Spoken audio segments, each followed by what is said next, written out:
ተኝቼ በቃ ውሃው እንዳለ ዝናቡ ሲጥል እንቅልፍ ወስዶኛል። በቃ መቼስ ሞትና እንቅልፍ ያው መቼም ታውቁት በጣም ኃይለኛ እንቅልፍ ወስዶኛል። ሁላችንም ተኝተናል።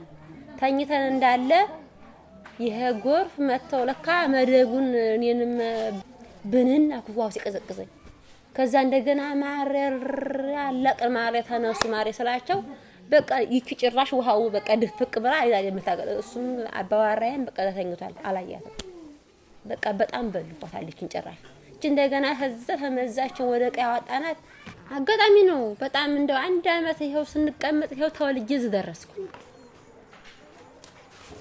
አሁን የዛትን ሲት እነዚህ ካሁን ሲተኙ ውሃው መጣብን ይላሉ። ተፈናቅለን ያው እዚህ አመጡን። ከዛ ውጪ የሆነ ስንዴ 15 ኪሎ ስንዴ ሰጡን። ስምንታችንም እንግዲህ ያው ሰውም ሸቅለው እኔም ያው እንግዲህ ያው እመጫት ነኝ ያው ሸቅል እንኳን የምንዳም እንዳላግዘው ማለት ነው። እኔ ምን ስራ ይጠፋ ብለው ነው ስራ አለኝ።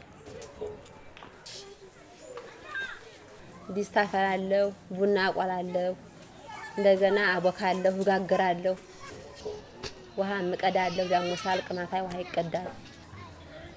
ይሄ ነው ስራ ቀደም ምን አናባራም። ክሊኒክ ሄጄ ማለት ነው እዛ የሆነ ቡሳ ምናምን አመመንና ሄር ስንሄድ አሁን ስለ እንደዚህ በምትወልዱ ሰዎች ሁሉ ነገር አለላችሁ ተጠቀሙ ሲሉ ሲያስተምሩ ሰምቻለሁ። ቤተሰብ ምጣኔ ያስፈልጋችሁ ከሆነ የመጣችሁ ወደኛ ተወያዩ፣ የመጣችሁ ወደኛ መርፌ የሚያስፈልጋችሁ መርፌ ከይና ያስፈልጋችሁ ከይና ውሰዱ ብለው ነግረውናል። አሁን በፊት ማለት ነው ሴቶች ልጅ ሆኑብኝ ጊዜ እሱም ያው እኔም ወንድ ልጅ ፈልገን አሁን ስንወልድ ሴት ሆኑ 6ም ሲያኮኑ አሁን እንግዲህ ኑሮዬን መግደል የለብኝም። አይታ እንግዲህ ወዳ ኑሮዬ እንደዚህ አለ አይሻሻል ኑሮዬ እንደዚህ አለ ያው የቤተሰብ ምጣኔነት ማድረግ ተንግዲህ ወዳ ማረግ አለብኝ ብዬ